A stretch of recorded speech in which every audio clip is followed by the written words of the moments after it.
painting an image of dads as something distinct from moms gives something young men something to aspire to. They say, wait, I want to be that. And that's what past generations all did. We at some point said, wait, I can be that dad. That looks awesome.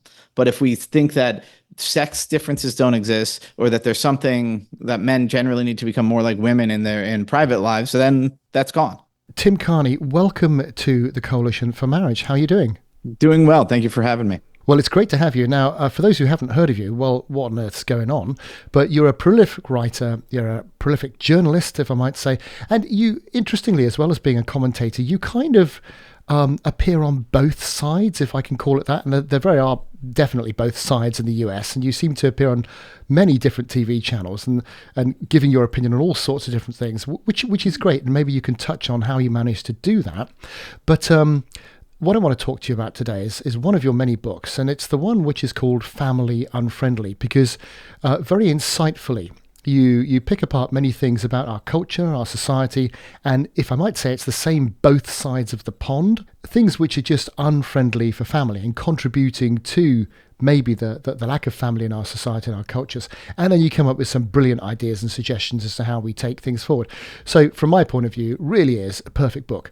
Let me just let you know, and anyone who's joining us for the first time, so we're the UK's largest pro-marriage organisation, tens of thousands of individuals and groups from all faiths and none who support this notion of man-woman marriage. Of course, other things take place in a liberal democracy, Tim, we both know that. But man-woman marriage is unique, it's special, it brings something to the table which nothing else does. And the literature is very clear on that the advantages of man-woman marriage to the individuals, to children, to society is unique, and we think it should be recognised as so. And you touch on that in your book. So, first of all, what prompted you to write a book called Family Unfriendly? Well, in the US, like in Europe, we have plummeting birth rates. We went from about 2.1 babies per woman when my wife and I started having kids in 2006 down to 1.62. So we're sort of, I put it right behind Europe in this sort of depopulation. We also have an epidemic of childhood anxiety. Kids are more anxious than ever before. They're having trouble adjusting to adult life and going through child life. And parents in the U.S. talk about being really stressed out. And so I realized that I come at this from a conservative Catholic perspective. My wife and I, we have 6 kids, but that's telling other people, hey, you should have kids, you should do this, you should get married, you should have a bunch of babies. That's not going to work. That's going to sound like finger wagging, and it's going to sound tone deaf when so many people in their 20s and 30s look out and they say, I think it's too hard or it's unaffordable to raise kids. So I wanted to address all of those issues. Some of it has to do with costs, but I argue that the primary issue here is that we have a culture that is ultimately family unfriendly. Yeah, and we're right there. So I think week before last, at the time of recording, we announced a 1.44 rate of reproduction per couple, and that's remarkably low. I mean, that's a drop of a third with every generation in the size of the population, and that's a continuous thing, which is it's extinction level. You know, it really is a very, very serious thing. Nobody seems to be wanting to address that. Well, a few of us do, but in terms of the authorities and the government, etc. So it seems like it's up to people like you and me to talk about it and work out reasons why we might be able to do something about it. So and that's why I've really enjoyed your book, and that's why I was really interested in talking to you. So give me some of the things, first of all, before we come on to the solutions.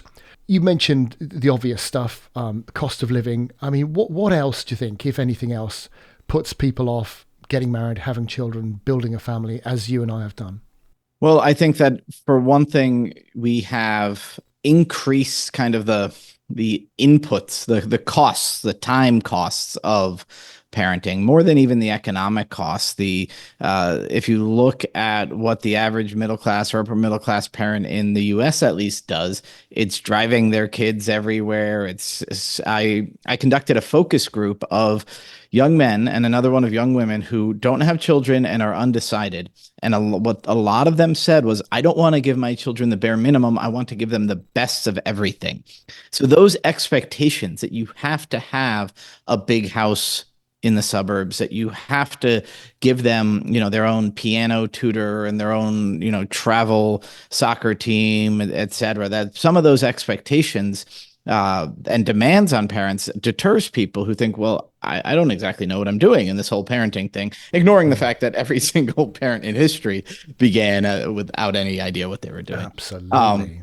but the delay in marriage is a huge part of this, and some of this is driven by people spending more time in school, for better and for worse. College and then grad school and then post grad, et cetera. And some of it is driven by a mindset, a view. I call it an anthropology, a view of the individual, of the human, as fundamentally this free, autonomous individual, and that relationships are like a secondary thing that you can opt into. I think in the West, in Europe and the US, we've generally thought of we've high regard for individualism and autonomy, but also thinking, but we're made for community. We're made for connection. We're made for marriage. We're made for family formation. Those ideas, once they go out the window, and once autonomy becomes this lodestar, this almost God, Yeah. then Yeah. marriage is hard to justify. And then parenthood, forget about it. You become totally connected to your children, and you lose the ability to just be transactional in your everyday life. Yeah, Tim, you've hit the nail on the head, I think, because all the marketing is done towards individuals these days. All the policies seem to be around individuals. All the education and the rhetoric we hear in so many kind of strange areas of teaching and other sorts of things that are going on seems to be aimed at individual fulfillment, which is very contrary to back in the day when actually, so in the UK anyway, we used to have two main parties, and both of them supported families, and they were there to promote family, and they would argue about the best way of doing it. Whereas it's not the case anymore. Their methodologies are almost exactly the same, and neither of them will talk about families, and it's all about individual actualization. So I think very much you've hit the nail on the head there. Yeah, and then it sounds like, when two guys, when you and I get together and talk about the good of marriage and family formation, somebody will say, "Oh no, you're trying to tell women what to do with their bodies and tell women what to do with their lives." And so that hypersensitivity, which, I mean, it is true that we've had. I actually write about how 80 years ago in the US, there were a lot of stay-at-home moms were disproportionately unhappy. And I think that's because there wasn't a lot of choice. And now we've swung the pendulum in the other direction. Stay-at-home moms are married moms with children who are not working full-time are the happiest people in America.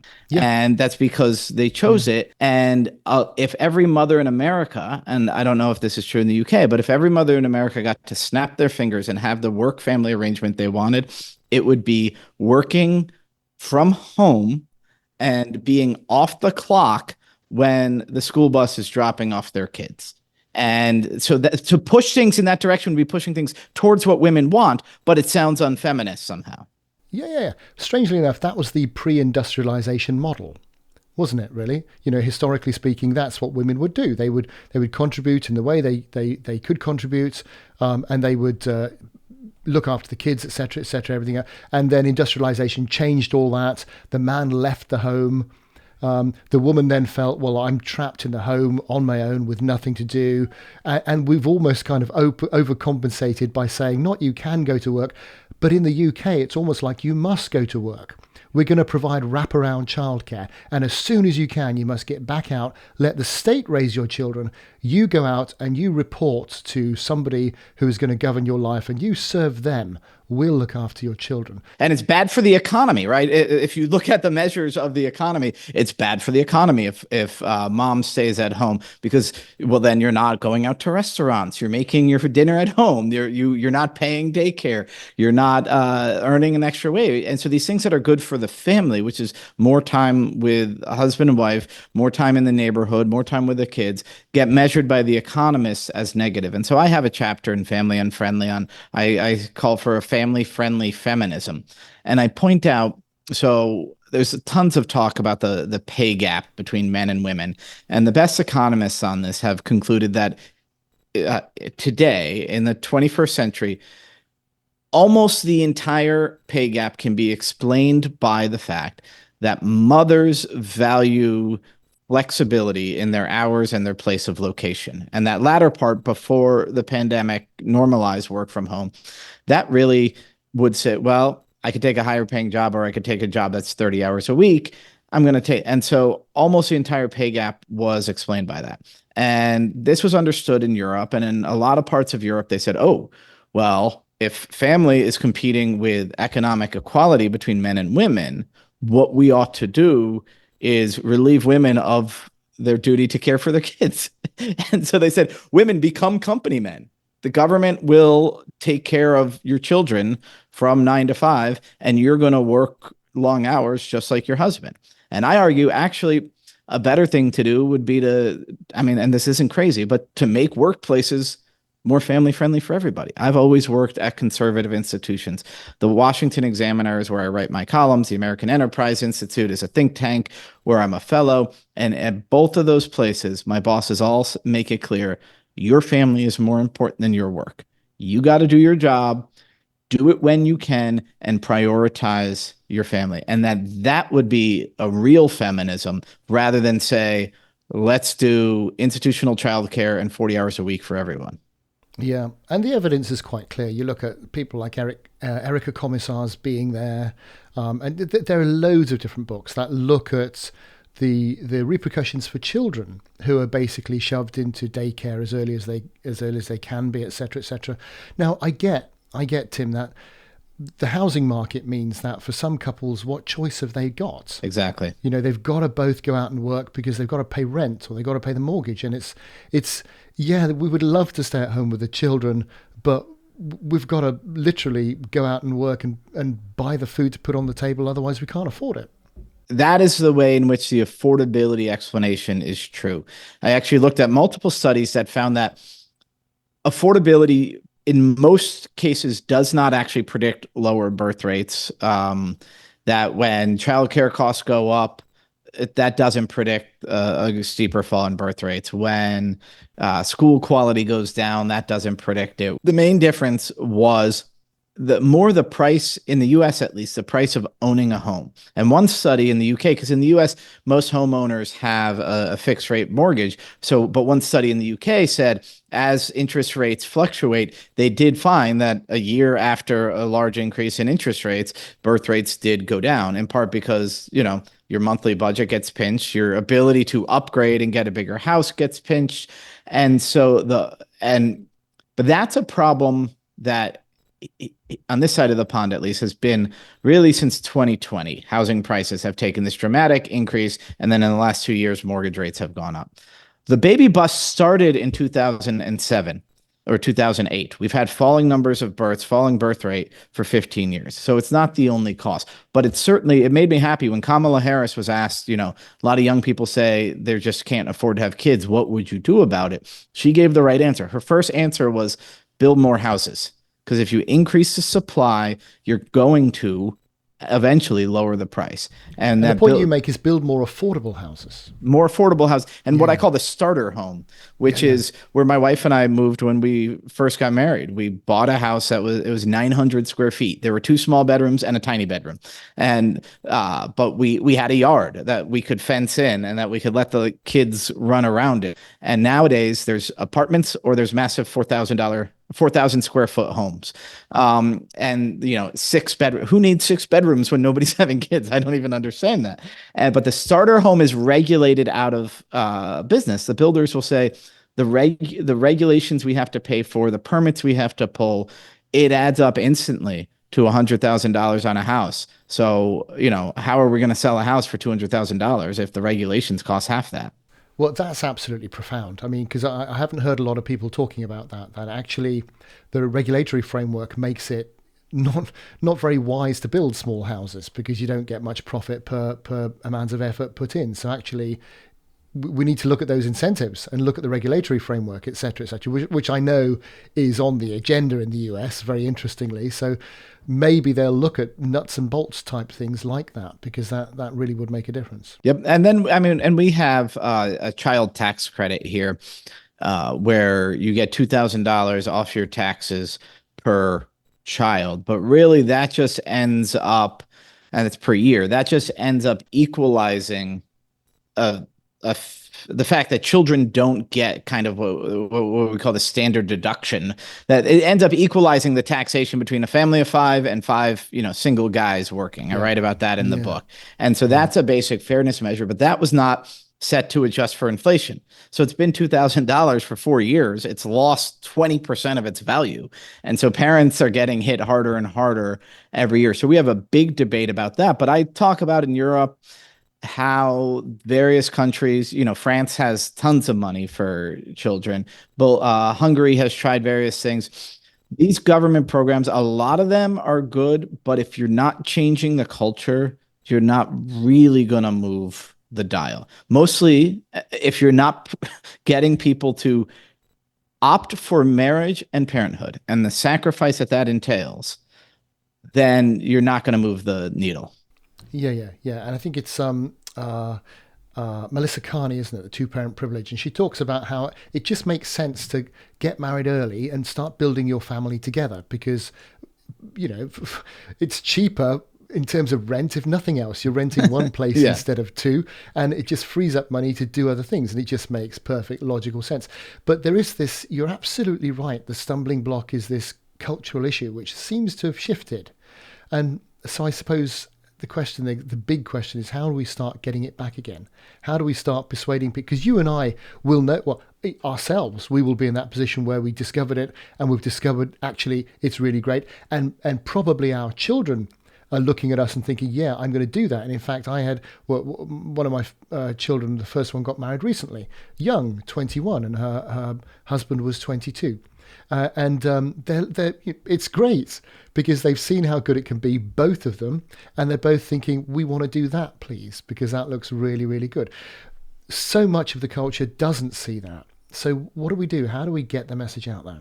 Yeah, so there are two issues in this that I see is A, the people who want to get married and start a family but feel there are too many obstacles. But then two, the people who either don't want it or don't even think about it. And that's the other thing. In your 20s, even thinking about family. I think the average sort of professional minded college graduate isn't actively thinking, oh no, marriage and family, I'm going to put it off. All they're thinking is, what law school am I going to go to? What law firm am I going to land at, et cetera.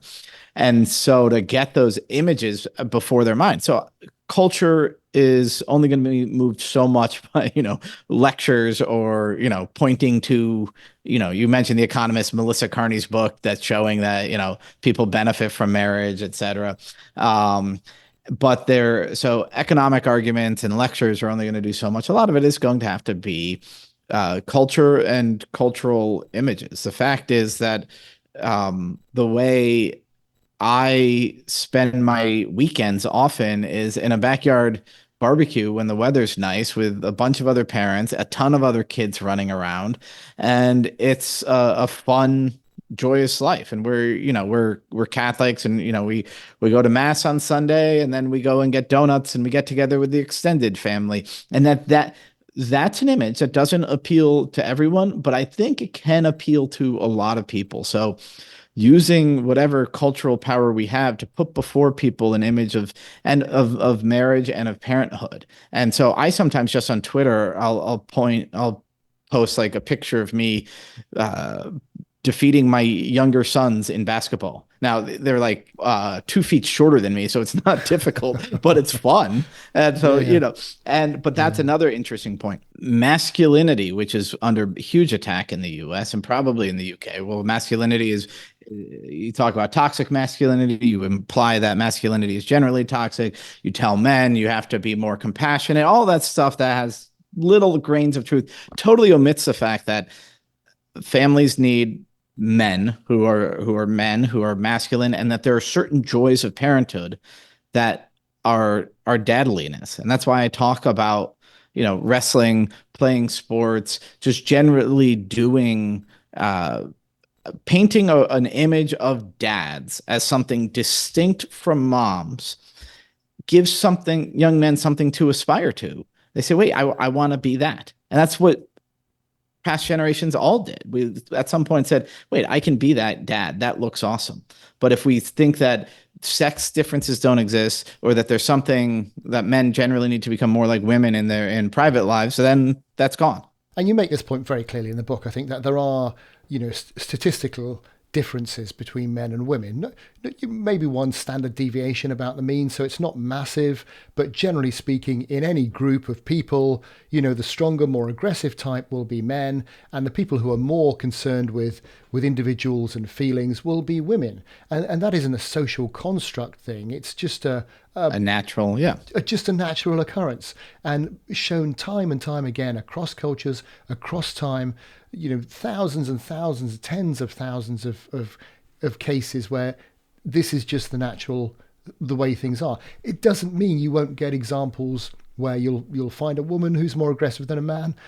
You'll always find examples, but on a population basis, you're absolutely right, and that's why the two things work together. And and I talk about in the book about becoming less workist as in like holding up work as your religion. That's a term I borrowed from an excellent American writer. And so what that means though, that always gets people on edge. If you say parents should dial back their work a little, and not necessarily to spend tons more time hovering over the kids. I actually say we do too much of that, but just attending to community, attending to family, attending to the home.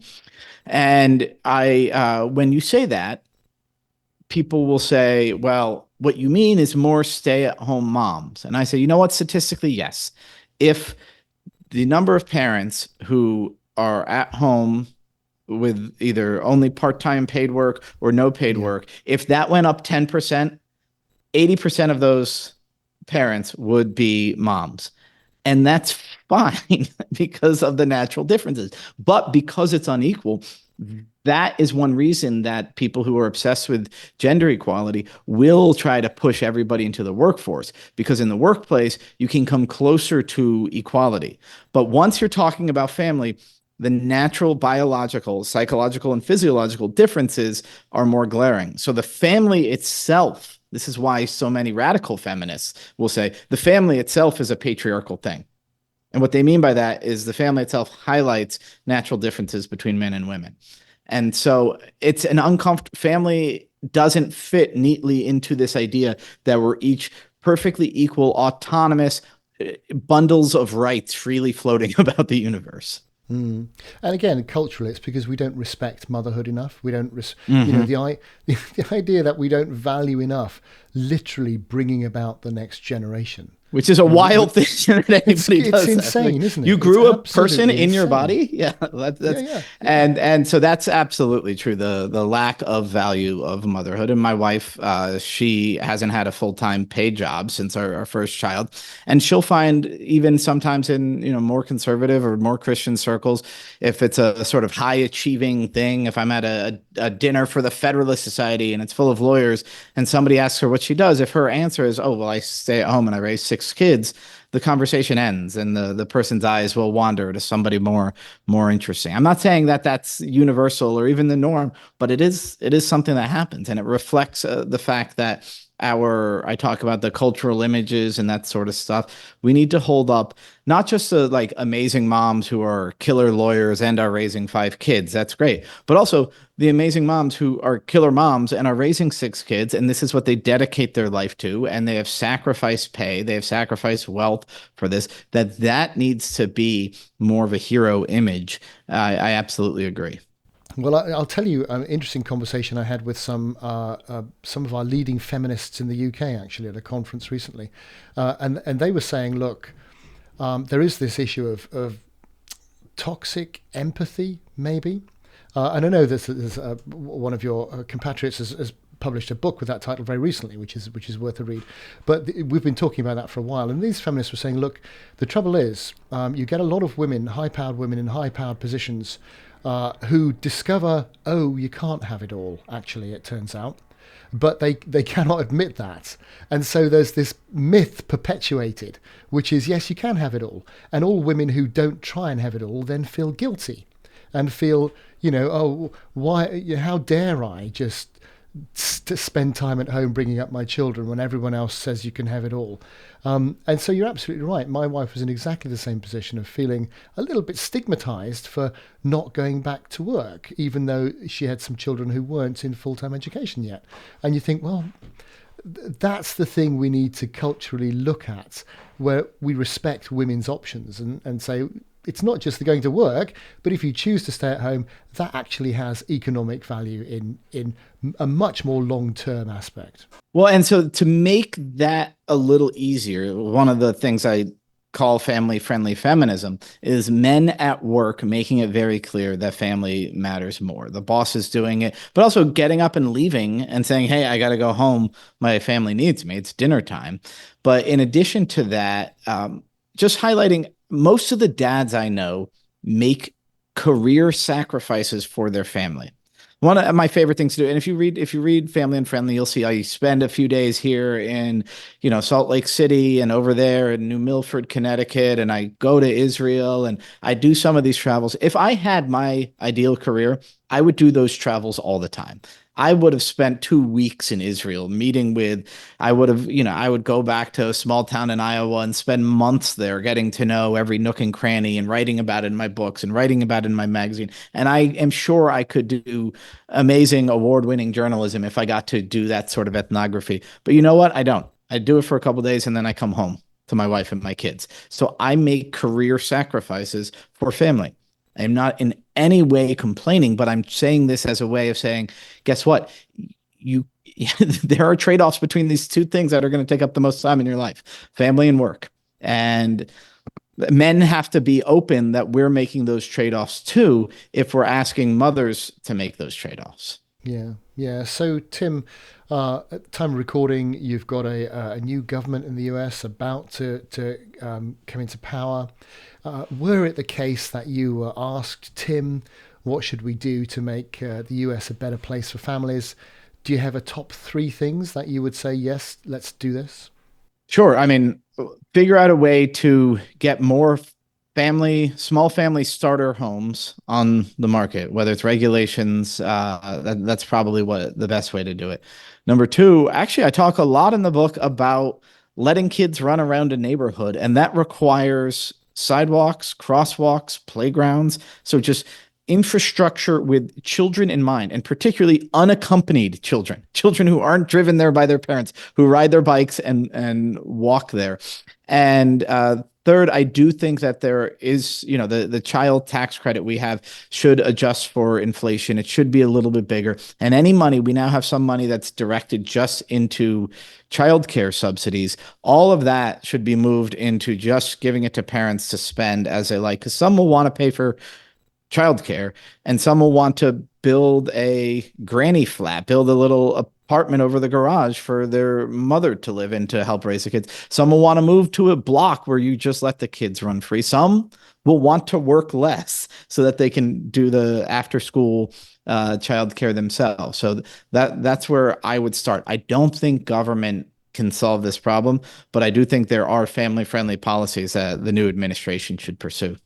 Marvelous. Tim, excellent work. Thank you very much for your time. And let's hope that somebody somewhere will listen and will do the very things you're talking about. Tim Carney, thank you. Thank you.